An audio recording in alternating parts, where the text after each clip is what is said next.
और आइए अब सीधे चलते हैं हमीरपुर मुख्यमंत्री योगी आदित्यनाथ के संबोधन में। जितनी मौतें बीमारी से होती थी उससे ज्यादा मौतें होती थी भूख से, लेकिन कोरोना में कोई व्यक्ति भूख से न सोए। लॉकडाउन के दौरान भी कम्युनिटी किचन के माध्यम से, और चाहे कोरोना कालखंड में हमारे सांसद, हमारे विधायक, हमारे जिलाध्यक्ष, हमारे पदाधिकारी एक एक व्यक्ति का हाल लेते रहे, प्रवासी हो या निवासी, सभी लोगों का हाल लेते रहे।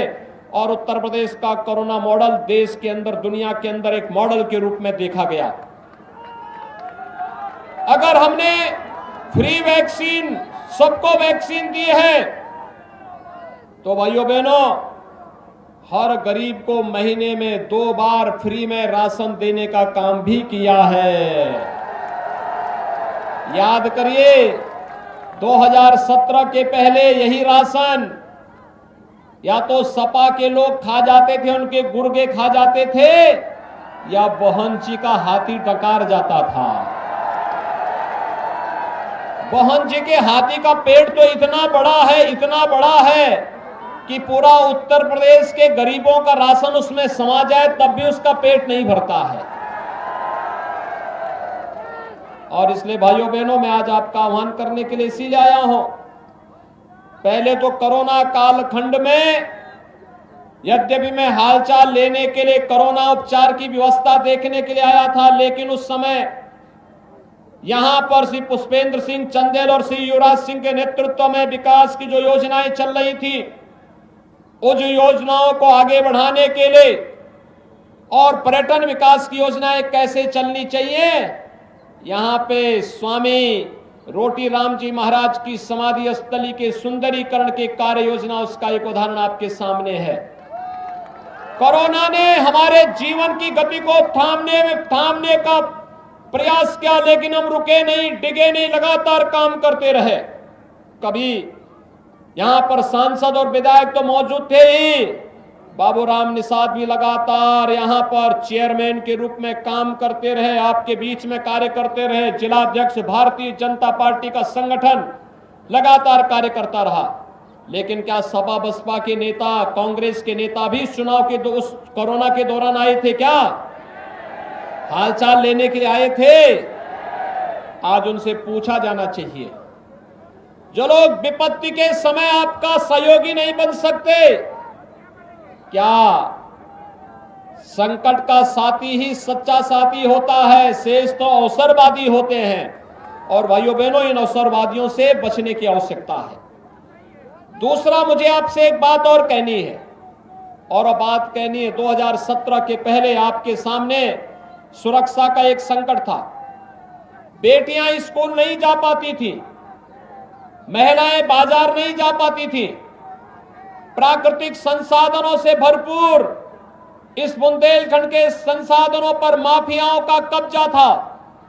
भू माफिया हावी थे, खनन माफिया हावी थे, वन माफिया हावी थे, और हर प्रकार का माफिया यहां हावी होकर के कैसे यहां की जिंदगी को तबाह कर रहा था। 2017 के बाद आपने इन माफियाओं को बर्बाद होते हुए देखा होगा। इन माफियाओं के ऊपर सरकार की शक्ति और सरकार के बुलडोजर को चलते हुए देखा होगा।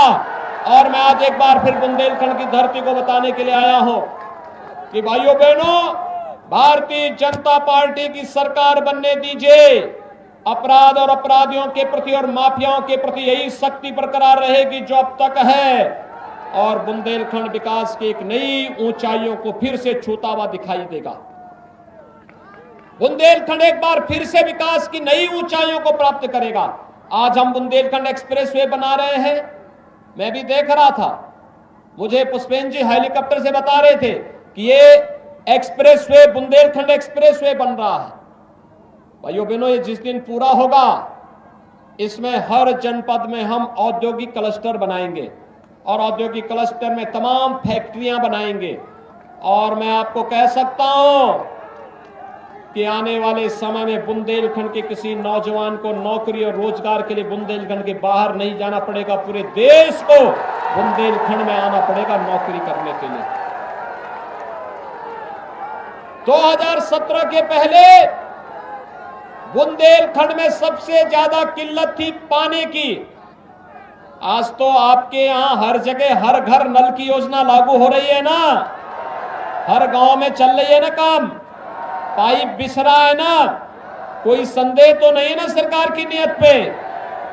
ये काम 2017 के पहले भी हो सकता था, लेकिन भाइयों बहनों पहले की सरकारों में न विजन था न इच्छा शक्ति थी, और जो कुछ बच जाता था वो भ्रष्टाचार के हवाले कर दिया जाता था। आज तो अर्जुन सहायक परियोजना जैसी 1 दर्जन बुंदेलखंड की परियोजनाओं को हम पूरा कर चुके हैं, और अभी तो भाइयों बहनों केन बेतवा नदी जोड़ो अभियान को आगे बढ़ा रहे हैं। 45,000 करोड़ रुपए का ये प्रोजेक्ट है। जिस दिन ये पूरा होगा, हमने पुष्पेन जी से कहा है आप हमीरपुर की योजना भी बनाइए, केन बेतवा का पानी हमीरपुर में जहां आप कहेंगे वहां तक पहुंचाने का काम भी करेंगे, आप इसकी चिंता मत करना। भाइयों बहनों 2017 के पहले क्या आपको बिजली मिलती थी? आज तो मिल रही होगी ना, क्योंकि सपा बसपा के लोग अंधेरे में रहने के आदी थे, इसलिए बिजली नहीं देते थे, क्योंकि रात के ही अंधेरे में यहाँ के संसाधनों पर डकैती डालते थे, किसानों के खेतों को काट करके लेके चले जाते थे, किसान के मशीन का जो है वो चोरी करके पंपिंग सेट उठा देते थे। आज तो चोरी नहीं होती होगी ना, आज तो अराजकता नहीं है ना, अंतिम डकैत गौरी यादव भी मारा जा चुका है। खबरों के निष्पक्ष विश्लेषण के लिए सब्सक्राइब करें Janatantra TV and press the bell icon. Never miss any update.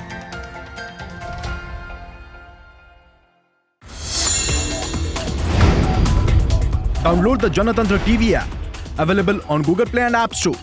Download it now.